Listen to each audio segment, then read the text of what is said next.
If you believe that a single choice can change an entire life, then this story is for you. Subscribe to this channel, because here we tell stories that heal, strengthen, and remind us of what truly matters. The music rises slowly. Fade in. Miguel woke up every morning at exactly 5:47 a.m. No alarm, no noise, just habit. The body remembered the hour even when the heart no longer remembered the reason. The small apartment was always cold in the early morning. The kind of cold that didn't come from the weather, but from absence. From the way sound refused to live in that place. The first thing Miguel did was open the kitchen window. Outside, the city was already awake. Buses sighed at the corner. A dog barked somewhere in the distance. The smell of wet asphalt mixed with the bitter scent of old coffee drifting from a neighbor's apartment. Inside, only silence. Miguel moved slowly, as if afraid to disturb something invisible. He placed the kettle on the stove. The soft click of the flame was the loudest sound in the room. While the water heated, he stood still, hands resting on the counter, eyes unfocused. 52 years old, and tired in a way that sleep never fixes. He wore the same blue sweater he wore almost every morning. Not because he liked it, but because it was familiar. Because change required energy, and energy was something he no longer had in abundance. When the kettle whistled, he poured the water over the coffee grounds and watched the dark liquid fill the cup. Steam rose. For a moment, the kitchen smelled alive. He drank it standing up. Always standing. Sitting made him feel like the day might stop before it began. Miguel had once imagined a different life. A house full of voices. Arguments over dinner. Shoes scattered by the door. Someone calling his name from the next room. But those dreams belonged to another version of him. This version lived alone. Worked as an accountant for a transportation company downtown. Caught the 6:32 bus every morning. Sat on the third seat from the back, right side. He liked that seat because the window there was cracked, and cold air touched his face the whole ride. It reminded him that he was still here.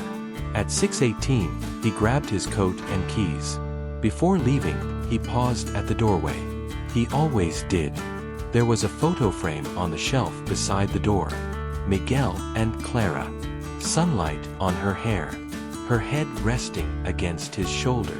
The world behind them blurred. He touched the edge of the frame once.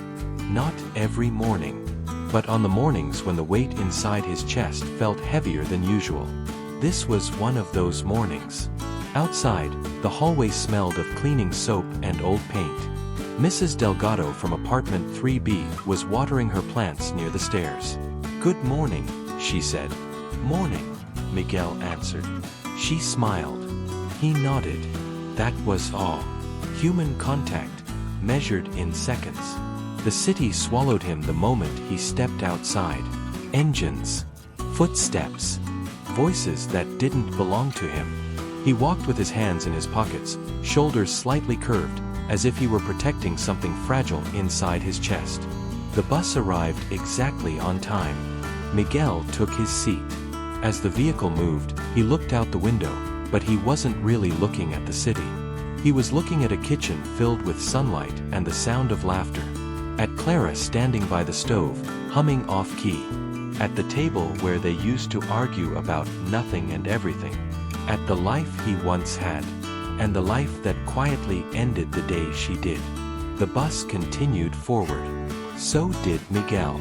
Even when he no longer knew why. The office smelled of paper, ink, and resignation. Miguel hung his coat behind his chair and stared at the computer screen without turning it on. The reflection showed a man who looked functional, but felt hollow. 8 years. 8 years since the hospital room. Since the soft beeping of machines. Since Clara's fingers slowly losing warmth in his hands. People assumed time healed everything.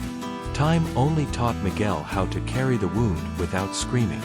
He remembered the last argument. Something stupid. Something about him working too much. Her voice tired. His patience thin. "We'll talk later," he had said. Later never came. The guilt didn't attack loudly. It whispered. At night. In silence. In every decision he didn't make. In every joy he refused to allow himself. At lunch, he didn't eat. He walked outside. The city air was cold. The sidewalk busy. And then he saw him. A man sitting against the wall near the subway entrance. Dirty jacket. Face bruised. Hands trembling. Most people didn't look. Miguel looked. Their eyes met for half a second. Miguel kept walking. But something inside him stayed. That evening, Miguel passed the same place. The man was still there. Rain had started. Thin.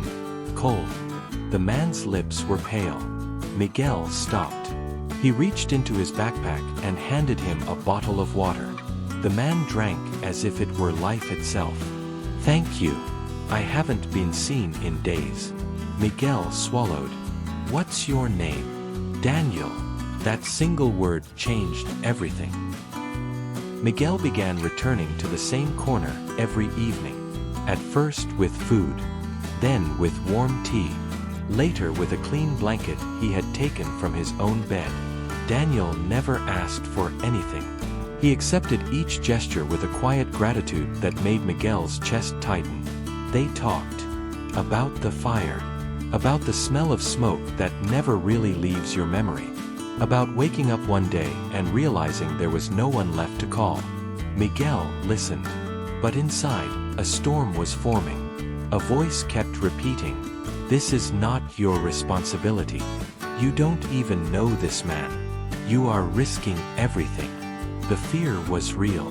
So was the pull in his chest that refused to let him walk away. One night, Daniel looked at him and whispered, "I think I'm getting sick." His hands were shaking. His skin was burning. Miguel froze. Helping had been easy when it was just soup and blankets. This was different. This was commitment.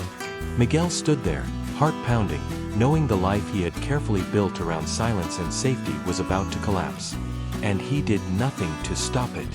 The hospital lights were too white, too clean, too much like the place where Miguel had said goodbye to Clara. Daniel lay on the bed, unconscious. Miguel missed work that day, then the next, then the meeting with his supervisor. Warnings came, then dismissal. The paycheck stopped. The bills didn't. Friends stopped calling. Not out of cruelty, but because pain makes people uncomfortable. One night, Miguel sat on the floor of his apartment, his back against the couch, the room dark. The same room where Clara used to laugh. He pressed his face into his hands and cried without sound. "I ruined everything," he whispered. The future felt empty, the past unbearable, and the present too heavy to carry. He considered walking away. But then he remembered Daniel's eyes when he had handed him that first bottle of water.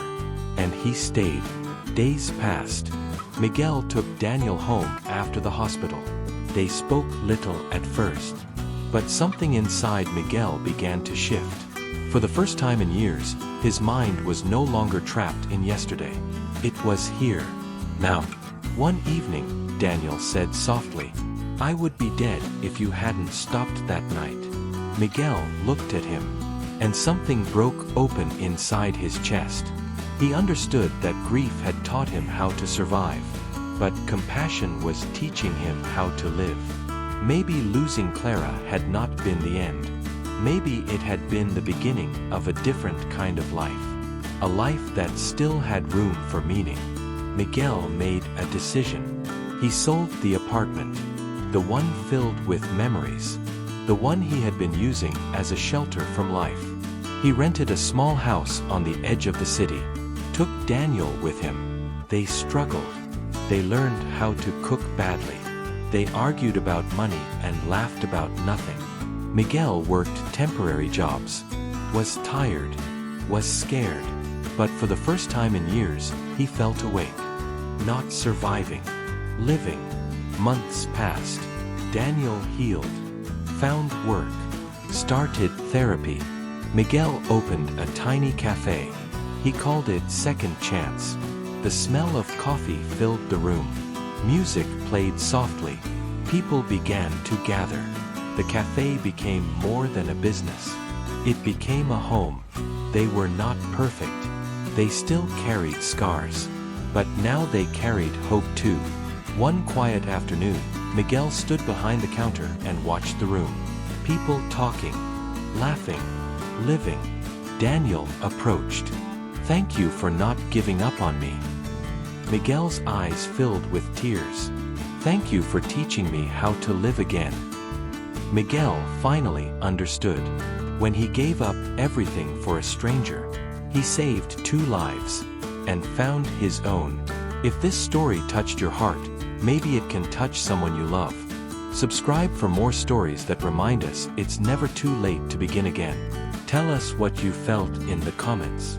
And if you can, share this with someone who needs hope. No one should walk alone.